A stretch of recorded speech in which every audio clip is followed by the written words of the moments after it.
Hello, नमस्कार दोस्तों। आज हम बात करेंगे रेक कंपनी के बारे में, rural electrification corporation of India stock के बारे में और जानेंगे इसके इम्पोर्टेंट सपोर्ट और टारगेट के बारे में। साथ ही हमारा ये वीडियो आपकी एजुकेशन के लिए है, बाय सेल की कोई एडवाइस नहीं है। फिर भी आप ट्रेड करते हैं तो अपने फाइनेंशियल एडवाइजर से कंसल्ट करें। तो चलिए वीडियो की शुरुआत करते हैं। सबसे पहले अगर आप यहाँ पर देखेंगे तो स्टॉक हमारा अप ट्रेंड को फॉलो करते हुए नजर आ रहा है। अप ट्रेंड को फॉलो करने के लिए आपको कम से कम एक मूविंग एवरेज जो कि लॉन्ग टर्म के लिए यूज करना चाहिए और एक मूविंग एवरेज जो कि शॉर्ट टर्म के लिए यूज करना चाहिए। तो मैंने यहाँ पर क्या किया, एक मूविंग एवरेज यूज किया और वो है हमारा 9 डेज का और एक है हमारा यहाँ पर 200 डेज का। अगर आप देखेंगे तो 200 डेज का जो मूविंग एवरेज है, स्टॉक इसके ऊपर चल रहा है, तो इसका मतलब ये हुआ कि स्टॉक हमारा लॉन्ग टर्म के बेसिस पर हमें प्रॉफिट में दिखाई दे रहा है और अभी भी अप ट्रेंड को फॉलो करते हुए नजर आ रहा है क्योंकि स्टॉक की प्राइस इसके ऊपर चल रही है। पर ये जो मूविंग एवरेज का जो काम होता है, ये केवल हमारा यही बताता है कि स्टॉक जब तक इसके ऊपर है तब तक हमें प्रॉफिट में बने रहना है, यानी कि होल्ड करके रखना है, और अगर स्टॉक इसके नीचे आता है तो हमें अपना प्रॉफिट लेके निकल जाना है। दूसरी बात, अगर आप देखेंगे तो स्टॉक की जो अभी जो दिखाई दे रही है यहाँ पर वैल्यू वो 318 की और स्टॉक की प्राइस चल रही 460 पे और स्टॉक ने हाई लगा दिया अपना 524 का। तो ये जो बीच का जो गैप है ये बहुत ही ज्यादा हो चुका है और इस गैप को आपको एक्यूरेट अगर निकालना है लॉस और प्रॉफिट, तो मैं आपको वो चीजें भी समझाने वाला हूँ। तो सबसे पहले देखिएगा कि एक तो स्टॉक हमारा अप ट्रेंड में चल रहा है और दूसरा स्टॉक जब हमारे टॉप पर जाता है तो कुछ इस तरह की इन्वर्टेड हैमर कैंडल जरूर बनाता है, जैसे कि यहाँ पर दिखाई दे रही होगी। उसके बाद आप यहाँ पर देख सकते हैं, उसके बाद आप यहाँ पर भी देख सकते हैं, उसके बाद आप यहाँ पर भी देख सकते हैं और उसके बाद यहाँ पर भी देख सकते हैं और यहाँ पर भी आप देख सकते हैं। ठीक है, अब ये तो आपको बस पहचानने की पता चल चुका कि आपको जब भी स्टॉक इस तरह की कंडीशन में दिखाई दे टॉप पर इस तरह की कैंडल, तो आपको एक तो प्रॉफिट लेने के लिए तैयार रहना है। दूसरी बात, स्टॉक जब भी अपना हाई बनाता है, जैसे कि स्टॉक ने यहाँ पर हाई बनाया फिर गिरावट आई और स्टॉक ने गिरावट जो दी वो अगर आप देखेंगे तो इस कैंडल के लो तक दी, तो ये आपका स्टॉप लॉस रखना था। फिर स्टॉक ने एक हाई बनाया यहाँ तक और स्टॉक नीचे की तरफ आया और स्टॉक ने लो बनाया हमारा 259 का। तो जो लास्ट का हाई बनता है और उसके बाद जब गिरावट आती है तो लास्ट के लो का आप अपना स्टॉप लॉस लेकर के चल सकते हैं। ठीक है, तो ये अपना हो गया स्टॉप लॉस, जैसे कि यहाँ के लिए। फिर स्टॉक ने क्या किया, हमारा हाई बनाया ऊपर की तरफ और स्टॉक ने जो है हमारा हाई बनाने के बाद फिर से नया ब्रेकआउट किया। तो जब भी स्टॉक ऊपर की तरफ जाता है तो आपको क्या करना है, एक तो वेट करना है। पहली बात तो कौन सा वेट करना है कि स्टॉक हमारे पुराने हाई को ब्रेक करके जो हाई बना रहा है तो वो कहाँ तक बन रहा है। ठीक है, जैसे कि यहाँ पर एक इन्वर्टेड हैमर कैंडल जरूर बनी थी पर स्टॉक ने इस कैंडल के लो का ब्रेकआउट नहीं दिया। फिर स्टॉक ऊपर चला गया, फिर स्टॉक ने यहाँ पर हाई बनाया और उसके बाद स्टॉक में गिरावट आई, तो इस कैंडल के जो लो जो बना यहाँ पर वो अपना स्टॉप लॉस रखना था। फिर स्टॉक ऊपर की तरफ गया, फिर स्टॉक ने इस लो के ऊपर शिफ्ट कर दिया यहाँ पर, तो ये जो लो बना है ये स्टॉक का हमारा सपोर्ट बन चुका था।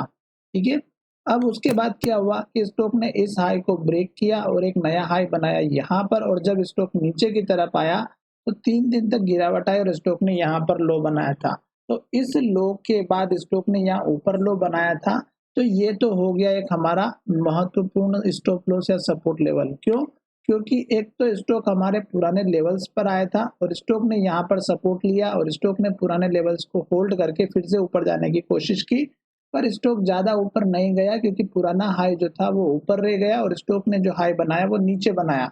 तो इसका मतलब ये हुआ कि यहाँ से फिर स्टॉक धीरे धीरे गिरना स्टार्ट किया और स्टॉक ने क्या किया कि यहाँ से जब गिरना स्टार्ट किया तो लगातार लो बनता गया, रेड कैंडल बनती गई और ये स्टॉक ने इस लो को तोड़ के नया लो यहाँ पर बना दिया। तो कहने का मतलब ये है कि लास्ट के लो का आप अपना स्टॉप लॉस लेकर के चलेगा। फिर स्टॉक वापस से जब ऊपर आ गया तो स्टॉक ने इसी लेवल को टेस्ट किया जो कि यहाँ पर हमारा पुराना वाला हाई बना हुआ था। अब स्टॉक ने 2 बार स्टॉक में यहाँ जा करके फिर से हमारी रेड कैंडल या डोजी कैंडल बनाई और स्टॉक ने क्या किया, इसके लो को तोड़ा और स्टॉक फिर से नीचे चला गया। तो फिर स्टॉक ने इस लो को तोड़ा, फिर इस लो को तोड़ के यहाँ पर स्टॉक लो बनाते बनाते यहाँ तक चला गया।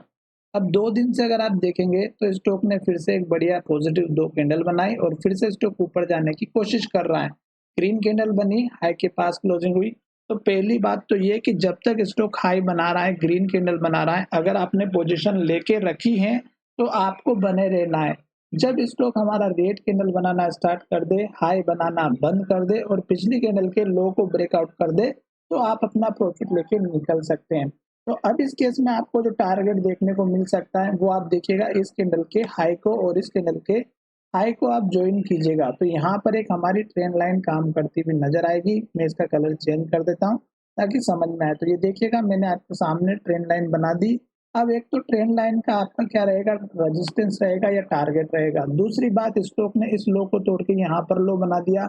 इन केस अगर हमारा ये स्टॉक का लो टूटता है तो गिरावट और भी कंटिन्यू देखने को मिल सकती है और उस केस में आपका सपोर्ट लेवल इस कैंडल के लो का रहेगा जो हमारा 389 का है।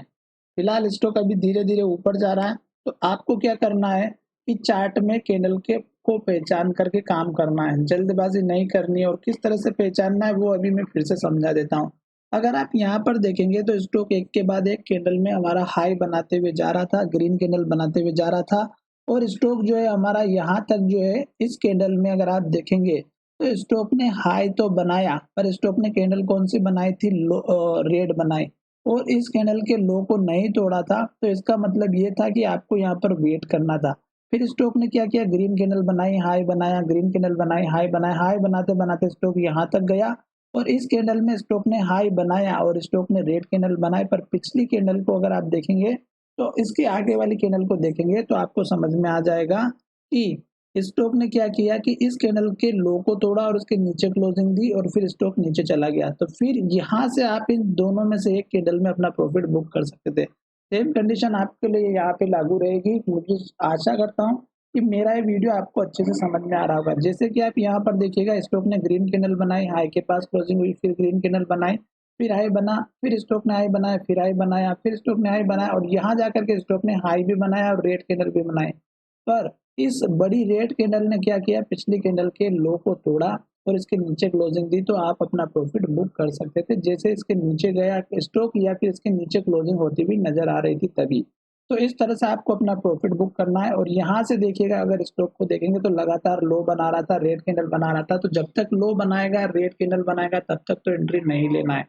आशा करता हूँ कि मेरा ये वीडियो पसंद आ रहा होगा। और इन केस अगर स्टॉक हमारा फिर से इस ब्रेकआउट लाइन को जो हमारी जो लाइन हमने जो ड्रॉ की है हाई को बनाते हुए, अगर ये ब्रेकआउट होती है तो आपको फिर से इसी कैंडल के हाई का टारगेट पहले रखना है और दूसरा टारगेट आपको इस कैंडल के हाई का रखना है जो 511 के आसपास का है। तो चलिए वीडियो को यहीं विराम करते हैं। आशा करता हूँ कि वीडियो पसंद आया होगा। अगर वीडियो पसंद आया है तो चैनल को सब्सक्राइब जरूर करिएगा। धन्यवाद, मिलेंगे नए वीडियो।